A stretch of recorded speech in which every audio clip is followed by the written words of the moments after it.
Hi, welcome to my channel. My name is Elsie, and today I wanted to talk about my September reading wrap up. So, for the month of September, I read a grand total of one book. Yay! Thank you, thank you, thank you. Um,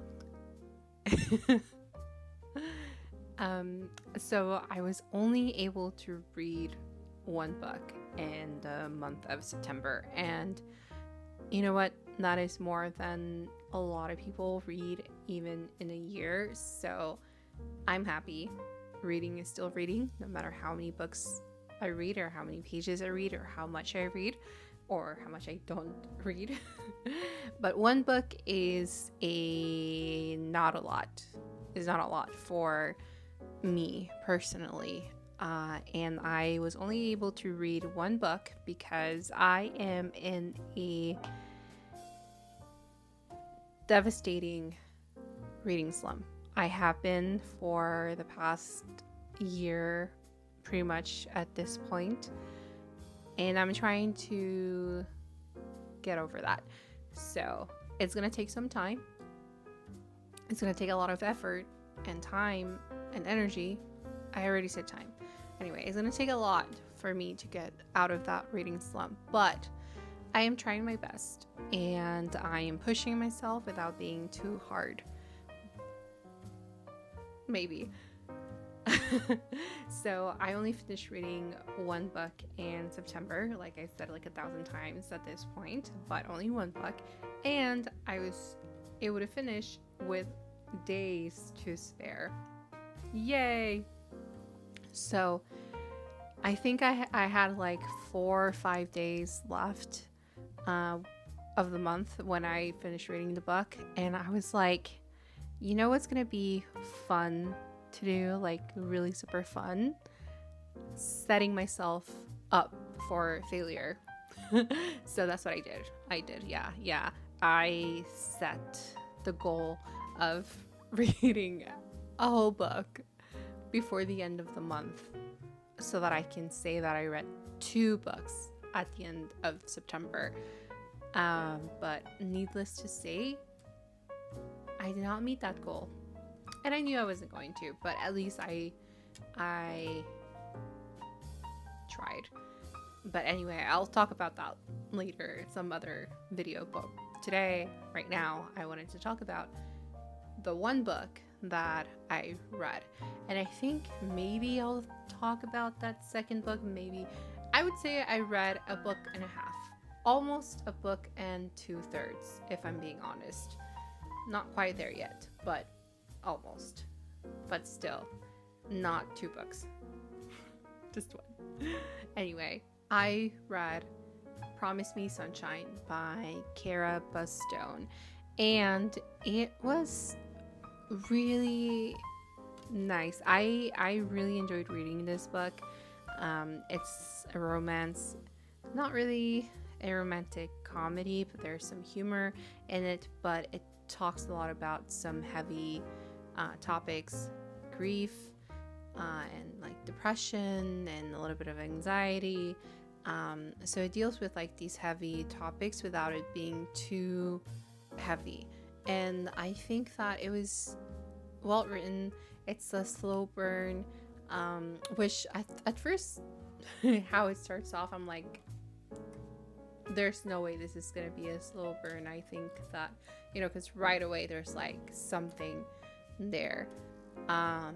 But then I'm like, I continue reading. I'm like, okay, yes, no, it is more of a slow burn. So, I like that. I love slow burns so much. That's like my favorite thing in the world, just to read about 2 characters who form a connection. It doesn't have to be necessarily who am I kidding? I love love, so I love love stories, but I guess it doesn't have to be a happily ever after or happy for now.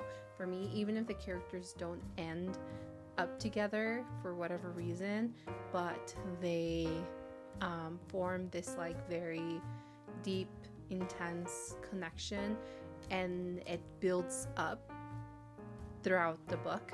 That's like my favorite thing in the world. So if you have any recommendations like that, let me know and I'll try to read them, because I will read that out every time. So I was reading the book on my Kindle, and I'm trying to get used to reading on my Kindle. I have it right here.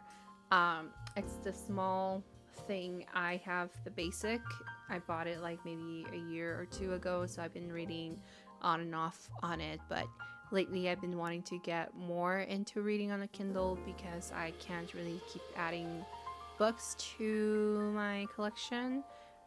There's not enough space for it, and also and I keep buying books though. But I have been, for the past several years, been using the library more and more. So a lot of the times I just like to check out books from the library, like the physical books, and also from the Libby app, and I just like download the books onto my Kindle and I read like that. So Promising Sunshine is a story about a young woman who sadly her best friend passes away, and so she is dealing with the aftermath of that, and she's trying to live life again. But how does one live life after the one person who's so important to you, basically the love of her life, passes away? Like her identity was so intertwined with being this person's person. So when that person passes away, how do you move on from that? Could you move on from that? How do you actually live? So she has a hard time navigating life every day. She can't keep up a long-term job just because she doesn't feel like she's in a place where she can form long-term relationships with anyone. So she avoids that. She can't really go back to her apartment because they shared an apartment, and this place is just filled with memories and things of her past life with her best friend, and she just cannot bear going there. So she's barely managing, hanging on from a thread. She is a nanny, so she takes care of kids, very long, like short-term jobs. And one day she is taking care of a kid, and the mom is like, I really need you. If you could just help me out, that would be great. But she turns it down because, again, she doesn't want to form that long-term relationship with anyone. But someone else comes into the picture.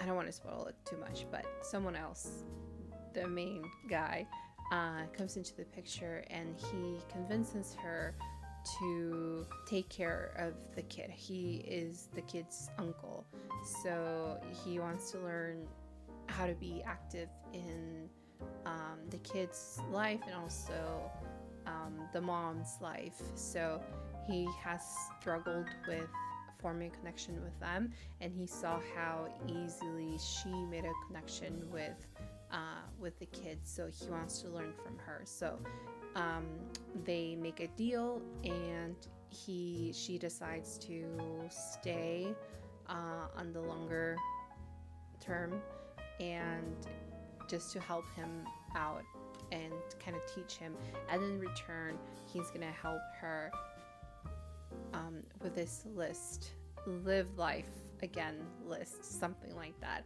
It's just like a bucket list that she, the main girl, needs to do in order to say that she has lived, or that she's living again after her best friend's passing away. I really enjoyed reading this book. It had me smiling a lot, and it kind of made me forget about having or being in a reading slump, even though it did take me like 3 or 4 weeks to read this. But it's not the book at all. It is me. I am the problem. I'm trying to get out of this reading slump, like I've talked about in every single one of my videos so far. I think that's my journey right now, trying to get out of this reading slump. And I feel like I'm getting there, that I will get there, hopefully by the end of the year. But then, I don't know, because who knows what might happen. I'm just desperately trying to claw myself out, and we'll see where it takes me, which is one of the reasons why I decided to start this little project YouTube channel thing, just to like have some creativity and then kind of forcing myself to read so I can have something to talk about. But then I also want to talk about the reader experience, you know, like what it is, what life is like for readers. The struggles that we face is not, you know, the biggest struggle in the world, but when you love reading and when you have a passion for books and you're in a reading slump, that's just like, it's like I can't breathe. I'm very dramatic, if you can tell, but follow along on this journey and let me know if you've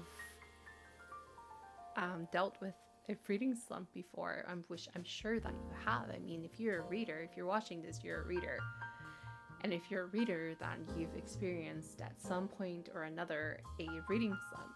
So let me know what you've done to kind of get over that, how you managed to start reading again normally, or any tips or tricks or anything that you can give me, any book recommendations also that you think, okay, maybe this could help. I would be really grateful, and I'm willing to try anything at this point. So this is probably going to be like a really short reading wrap up, only because again I only read a book, and I don't really have much else to say about it because I don't want to spoil it. But if you want a book review, I will totally do a book review, even though it's really hard for me. Book reviews are really hard for me because I feel like I can't really express myself in a proper, intelligent, concise way. I'm always like rambling, which as you can see, so thank you for bearing with me.